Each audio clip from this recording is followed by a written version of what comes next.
Minnesota Vikings are pretty much the best team in North American team sports to never win a championship.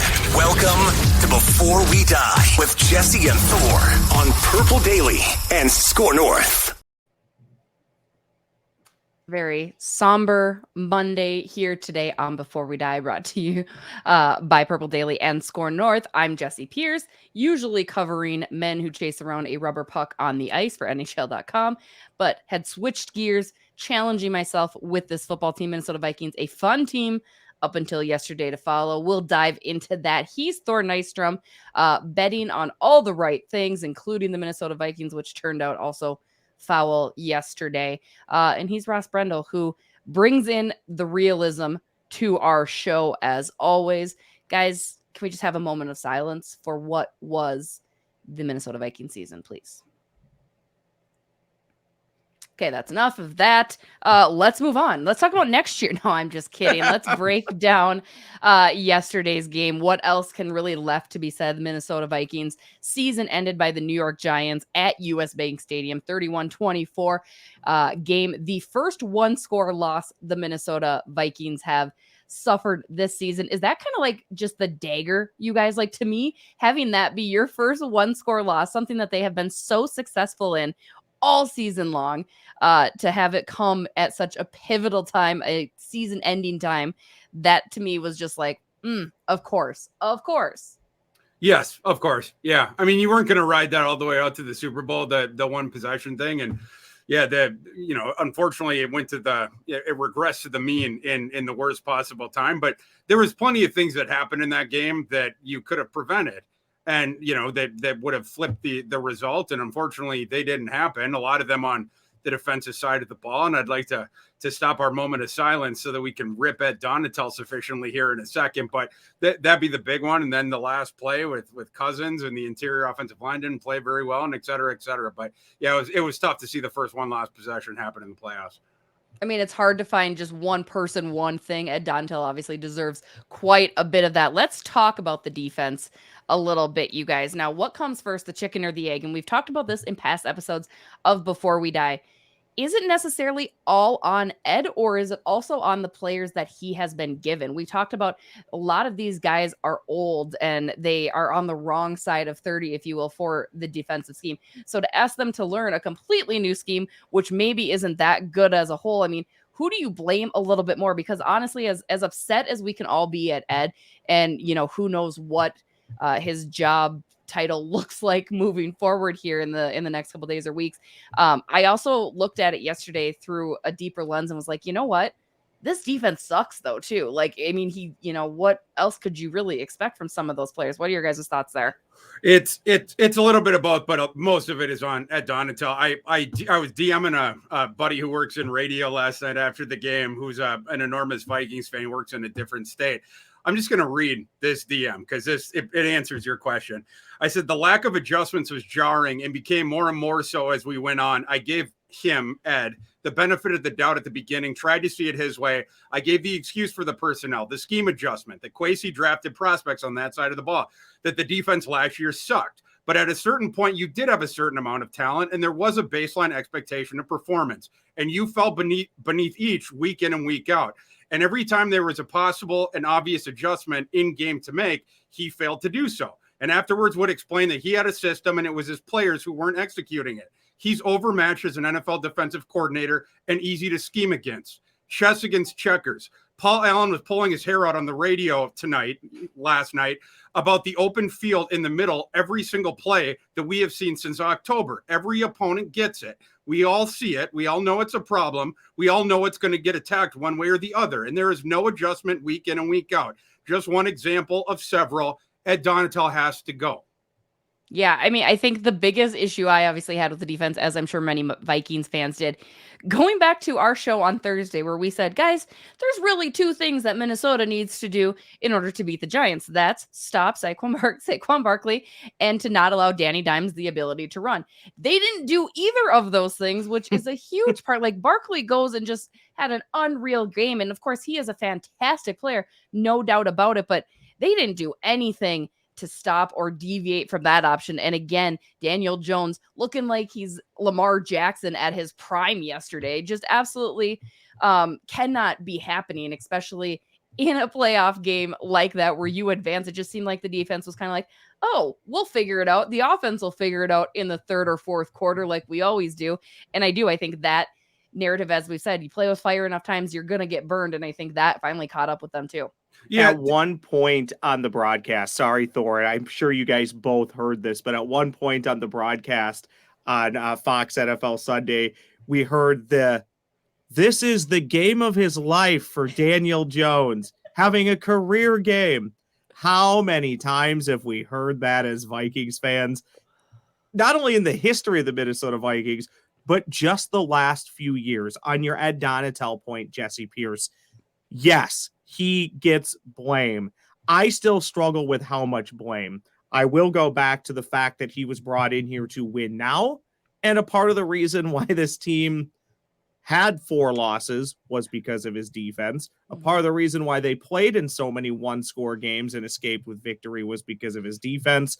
And the biggest reason that they lost to the New York Giants in the wild card round is because of his defense. So something has to be done there on the defensive side of the ball. On Daniel Jones, it was predictable that would happen, right? He was just here 3 weeks ago, played okay. They got some help back with Golladay back, who, by the way, of course, classic, we poke fun at Golladay, and then he shows up. He didn't have a great game, but he was there, I believe. Did he catch a pass or two? Thor, you'll have the stats in front of you. Can I just say that I didn't even know Golladay was still in the NFL anymore, because I feel like he used to be on my fantasy team years ago, and I'm like, oh, good for him. Good for him. Thor's guy, Hodgins, looks like Jerry Rice out there. This is 2 times in a row now he's come to US Bank Stadium and just lit the Vikings defense up. Yeah. I know that's not a great achievement or accomplishment this year, but Ed, secondary, this just happened to you 3 weeks ago. Did you learn nothing from the first game? It's disappointing. I know we talked about heading into this game how a loss in the wild card round would shape our view of the season. And I did say it would be disappointing, but I do think you need to take the long view. I don't know if I can say it's disappointing or not. All as I can say, and I do dislike using this cop out, but I'm going to use it. Just incredibly Vikings-like, just to have the defense not show up, to not lose a 1-score game all year, and then you finally lose a 1-score game. I'll tout myself, even though it doesn't really matter. The game just had some weird feelings. I think I tweeted out, I texted a couple friends that said, $5 says if the Vikings force a punt, Rager's going to fumble. Well, sure enough, he fumbled. Thank goodness they got the ball back. It just had all types of weird feelings. And in all honesty, the Vikings looked like the Giants, and the Giants looked like how the Vikings should have looked like. The Giants came in with a sense of purpose, beat the Vikings. For the most part, the score doesn't show it, but they were definitely the more physical team on the defensive line against the Vikings offensive line. And Saquon Barkley just, first off, having massive holes to run through. And then when he did run into people, just ran right over them. Disappointing in almost every sense of the word. I mean, Golladay did not finish with a catch. Hodgins and Slayton had combined for 12 catches for 193 yards and a touchdown. Yeah. What I was going to say, it's a college offense that they were facing. It's a one-read RPO system where you have the fake, and then Daniel Jones would have one read. If the one read was taken away, Daniel Jones took off every single time. That is not difficult to scheme against. Who's easy to scheme against? It's Ed Donatel. Yeah, I mean, some of the players that you have personnel limitations, but it should not be easy for only 2 options to every single time have there be success. It's like you have a coin flip, and every time it's coming up the Giants' way, because the Vikings can't take away either of the ones. Either Daniel Jones was throwing it to Isaiah Hodgins or Slayton, and they were coming down with it and then running afterwards, or Daniel Jones would just be like, oh, yep, that option's taken away. I'm running now. It should not be that easy for an NFL offense to just take yards like that at will. And my apologies, Thor. When I was thinking of Golladay, I saw he was on the field, but the receptions I was thinking of were Slayton. So thank you for cleaning up my mess. I appreciate that. No, I mean, so you guys going into this game, obviously, this team is a bunch of frauds. This team is not. Is that narrative now true? I mean, because technically, if you look at it as the perspective of yes, this is what a fraudulent team would do. They would lose in the playoffs to a team that probably they should have beaten. Again, that's not to take anything away from the New York Giants and on any given Sunday, as we like to say, right? But do you think that narrative now is a little bit more accurate? Do you feel that maybe the national media was a little bit more correct on their assessment, because national media is able to remove any passion or ties that they might have to this franchise, this organization? Are they frauds? No, they're not. And no, they're not. What they are is flawed. It's not fraud. It was flawed. And they could not afford the injuries at these specific positions, like we talked about over and over again. Unfortunately, they got them. Yeah, Brian O'Neill was out. Udo actually played a little bit better than I thought, but he certainly was no Brian O'Neill. And then, by the way, Bradbury comes back, and we're all excited. It's like, oh, Bradbury's going to play great. Bradbury was awful, was getting ragdolled the entire time. It would have been better just to have Reed out there after what we saw Bradbury doing. Dexter Lawrence had the game of his lifetime, playing berserker with Bradbury or whatever. But no, the Vikings were not frauds. It was that they were a flawed team that could not afford a couple different things that ended up happening to them down the stretch. Since you mentioned Bradbury, sorry, before you interrupt my segue, my brilliant segue here. Segue master. Segue master. Since you mentioned Garrett Bradway today, obviously the Vikings had their locker room clean out the big goodbyes, yada, yada.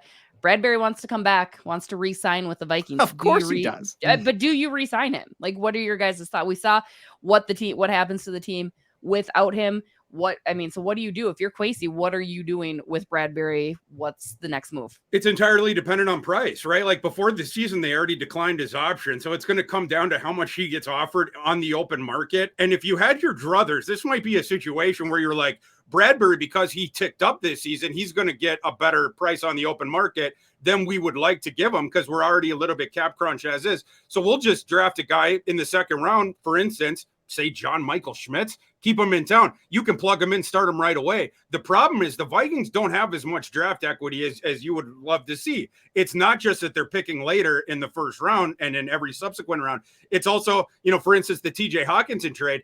They're without the second round pick. Now they recouped some picks in that trade, and it turned out to be a great trade. TJ Hawkinson, one of the very few guys that starred throughout it, ever since they got him, whatever. But you're out a little bit of draft capital because of that and some of these other trades that they made. So you only have, I think they only have 5 picks in April, whatever. So you have less picks to sort of move around, whatever. You need to monitor Garrett Bradbury's market very closely. And if the price is right, then maybe think about bringing him back. From what I've seen, the assumption is that he will come in around as the same as Rams center Brian Allen, who signed this past offseason to a 3-year, $24 million. That's fair. So that's, that would be kind of the thing to consider. Sorry, Ross. Now you can go my segues. No, later. That's okay. And Thor, to your point, just one pick, I think, in the first 90. So if you're talking about adding at this point, quality players that can come in and play right away, you're going to have to get lucky. And if assuming the picks stay the same, which I don't believe they will, but let's just assume they will, you're likely probably only to get one starter in the first 90. So with that said, this is an older team, an aging roster that we've talked about. There are plenty of guys who you could potentially explore trades for to maybe get some draft capital back. It might not be the amount of picks or a pick that you want, but when you're dealing with a roster that has depth issues and has age issues, sometimes beggars can't be choosers. It'll be interesting to see what happens there. And we can go down the list. You can talk about, is Harrison Smith back? Is Adam Thielen back? Is Za'Darius Smith back? If he is he back at a different number? Is Dalvin Cook back? If Dalvin Cook's back, is he back at a different number? Is he outright released? Could he be traded? Could Madison be back and be the feature back? I know we'll get there in later episodes of Before We Die, but the season ends and immediately you shift into off-season mode. You just have to, and I guarantee you those conversations are already happening. This is going to be a much different team next year, and my hunch is a lot of the older personnel, Eric Kendrick's in there as well. From all those names that I just mentioned, what was that, probably 5 or 6 guys, 2 or 3, maybe even more, are likely to not be on the roster next year for a couple reasons. Age, this team needs to get faster, and to Thor's point, they need to find some cap relief if they want to make this a better roster. No, it's how do you guys feel where this loss kind of ranks in everything? A lot of the Vikings players post game said, they're real tears. We witnessed the real tears, and Kirk Cousins, it hurts. I mean, you felt like there was something special about this team. I think even through all of our criticisms, maybe here on Before We Die or throughout our Purple Daily channels, I think you still wanted to believe that you were going to be wrong. Like the Vikings were going to defeat all of the past tendencies, and they were going to actually show us that this is something special. And it turns out it wasn't. It was the same old. It's funny, I was talking to Minnesota Wild goaltender Marc-Andre Fleury today, and he was asking, he's like, yeah, so he's kind of a football fan, he's a French Canadian, doesn't really know, and he's like, so was this a bad loss or was it a good loss? And I had to regale him about the 1998 Gary Anderson field goal. He's like, oh, so this happens to you guys a lot. And I was like, yes, Marc-Andre, yes, this happens a lot. I figured that one out pretty quickly. He did. I mean, and he was talking about the Steelers fans and how fun it was there. And I was like, well, yeah, this isn't like that they win the big one a bit more in Pittsburgh. Yes. So, I mean, how do you guys feel? How disappointed are we? I know, again, Ross and I were maybe more on the side of we'll see. And Thor, you were all in. How are we doing today? Well, I mean, as far as it's disappointing. And it's I talk about the in-game adjustments at Donatel. If you're talking about the season-long thing, what's disappointing to me is that O'Connell didn't make the adjustment of firing Ed Donatel during the season.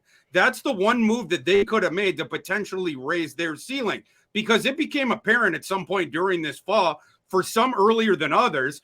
It took me a little bit longer to arrive at this conclusion, but I got there along with everybody else that he needed to go.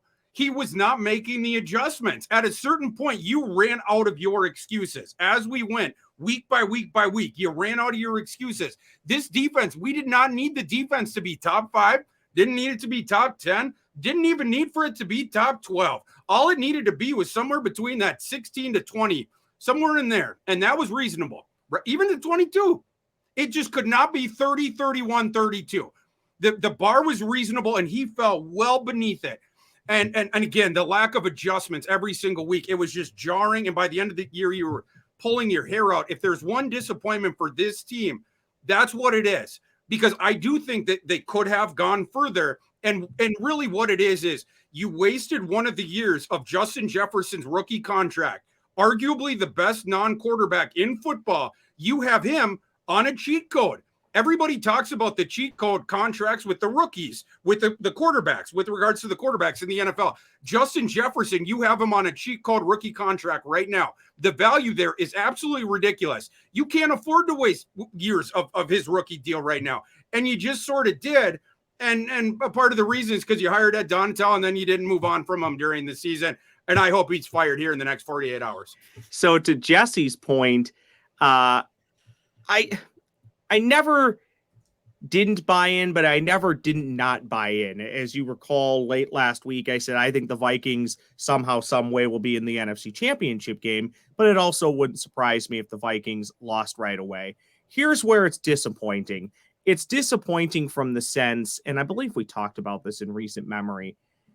If you're Kirk Cousins, let's just put this on the Kirk Cousins level. He's probably not going to have many better chances in the NFC when you look at least the opposing quarterbacks he was facing. Danny Dimes had a better day yesterday, but at this point in his career, Kirk Cousins is better than Danny Dimes. At this point in his career, Kirk Cousins is probably better than an aging Tom Brady. Is he better than Dak Prescott? I don't know. Right now, I think in this season, he's better than Dak Prescott. Definitely better than Geno Smith. Were the Vikings going to go to San Francisco and win next week against Brock Purdy and the San Francisco 49ers? I don't know. Probably not, because that roster's stacked. But the opportunity was there to maybe go and rattle a young quarterback like Seattle kind of got to. And we're starting to see that Brock Purdy is human. And oh, by the way, do we even know if Jalen Hurts is healthy or how he'll even handle playoff football? That's where it's disappointing. You could stack up all 7 quarterbacks in the playoffs this year, and you could make a case if you were picking one of the 7 that you would pick Kirk Cousins. And I don't know if he'll ever get another opportunity like this.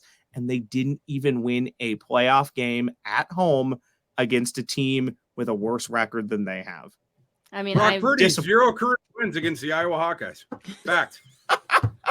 Fact. I'm just happy that I now no longer have to be conflicted about cheering for Brock Purdy. You I'm need to be all in on clear. Duval. It's all Duval now. And Thor you're right. and I are all in on Duval. That's right. I mean, I don't hate it. God, America's you know what? team. You're right. At least we're Vikings fans and not Chargers fans, right? Like, I mean, oh my goodness. Someone online was like, "Oh, the Chargers have the most cursed fan base." It's like, pal, have you ever heard of the Minnesota Vikings? It's not just that we have the most cursed fan base in the NFL. Put one in all of American sport against us. No one's even close anymore. You used to have the Cubs or the Red Sox. Now they're off the board. The Vikings are at the top. That nobody else has an argument against the Vikings. The 1994 San Francisco Chargers, Los Angeles Chargers, then San Diego Chargers. I was going to say, weren't they San Diego? When did they go San Diego? They were not cursed in that Super Bowl against the San Francisco 49ers. They just weren't a good team. They had Stan Humphries as their quarterback. Happens. Yep. It happens. Stan Humphries. Since we're sticking with quarterbacks, I will say I do not think the loss hangs on Kirk Cousins' shoulders yesterday. Yes, a terrible 4th and 8 throw short of the sticks. Don't know why he looked at that route. I know I saw one graphic, I think from our dear old friend Courtney Cronin, where it showed the different routes by players. And I've always attested, and I don't know why, Kirk Cousins seems to love his tight end. So I don't know if he was just panicked. He just didn't want to get sacked again, right? And that's why he was just getting rid of the ball, yada yada. But I thought Kirk played an exceptionally well game, so it was more disappointing. That having been said, our dear friend Phil over of Purple Daily, our fearless leader, brought up a good point that had me thinking. If he had tweeted this, he said, if I would have told you 5 years ago the Vikings will have one playoff win in 5 seasons after signing Kirk Cousins following an NFC title game appearance, how would that have sat with you?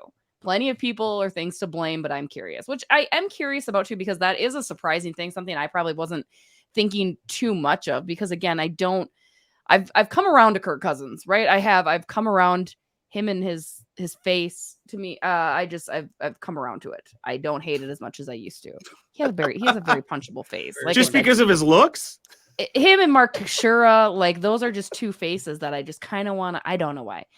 Neither here nor there. Face. They're just got a punchable face. Like, it's like that from Step Brothers. Can I do anything about that? No, ma'am. It's just your face. I just kind of just want to punch it. Like, that's how I feel about Thor most days. Exactly. If I had a nickel for every time I was told that's going to be reported to HR for sure. Here's the darn shame in Kirk Cousins. I'm not reporting it.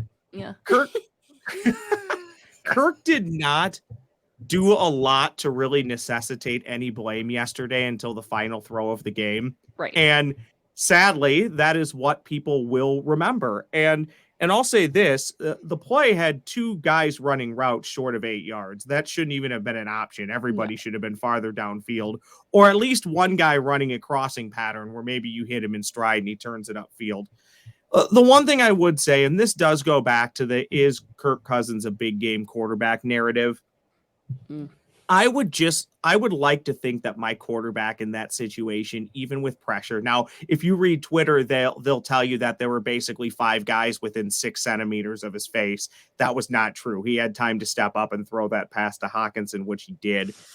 I would like to think that my franchise quarterback in that moment knows I can't throw this ball 3 yards and hope that my tight end breaks a tackle and turns it upfield for 5 yards. He's got to know that ball's got to go 8, 9, 10 yards downfield. And when you see that stuff again, despite all the great stuff we saw from Kirk Cousins this year, that one throw just kind of erases a lot of the goodwill for me. That throw just can't happen. Who cares if you throw it 12 yards downfield, it's intercepted.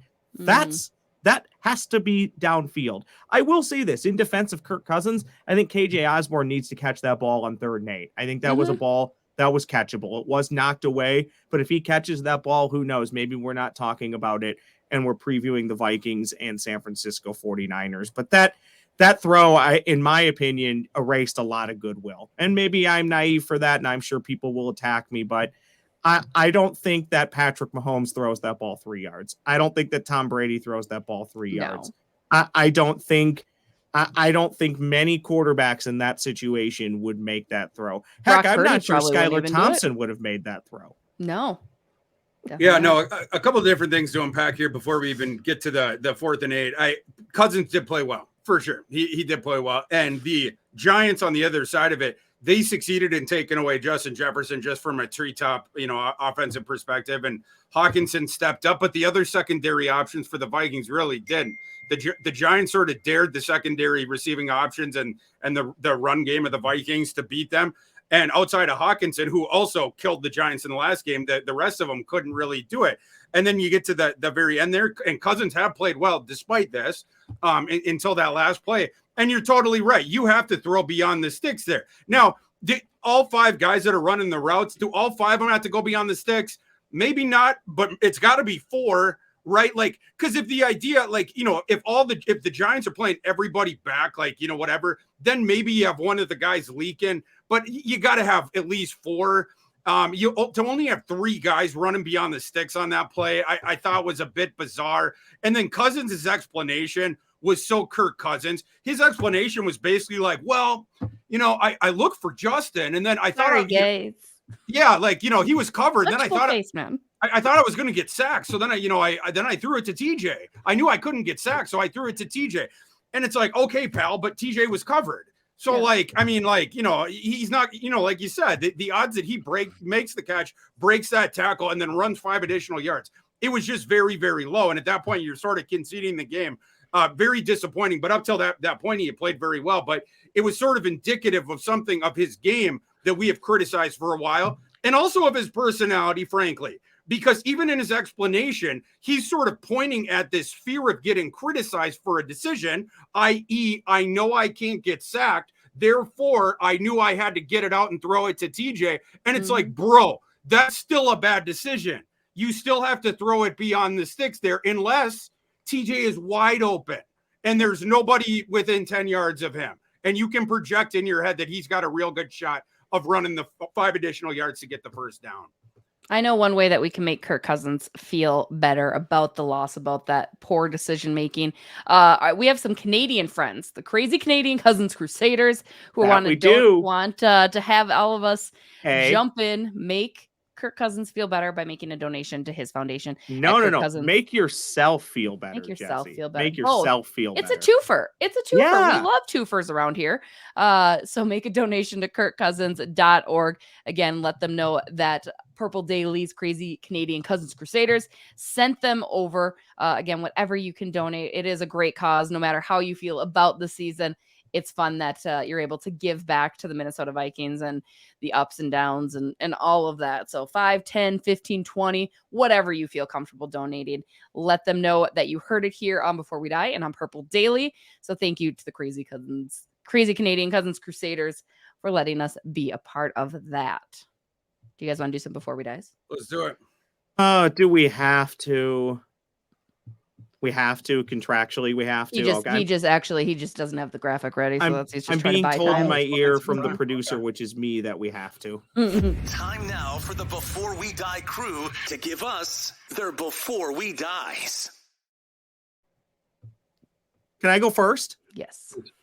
So before we die, doing this show, my belief, whether it's next year, probably not, or 5 years, 10 years, 15 years, whatever it is, before we die, I'll be able to update that open that talks about the Vikings have never won a championship because they will win a Super Bowl before we die. Again, I just don't know when that is. People, keep your hopes up. It could be next year, could be 100 years from now, but it will happen. And hopefully when it happens, most of you listening to this podcast or watching on YouTube will be alive and in a good mental space to comprehend and actually understand what's happening. So before we die, it will happen. I believe in the law of averages. The Vikings will win a Super Bowl. I just can't possibly tell you when, but it will happen before we die.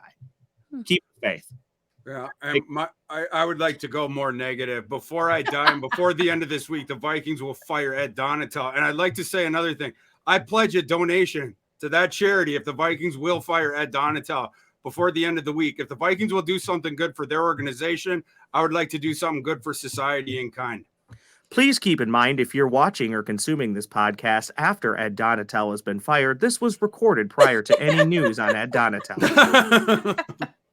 That's a great disclaimer.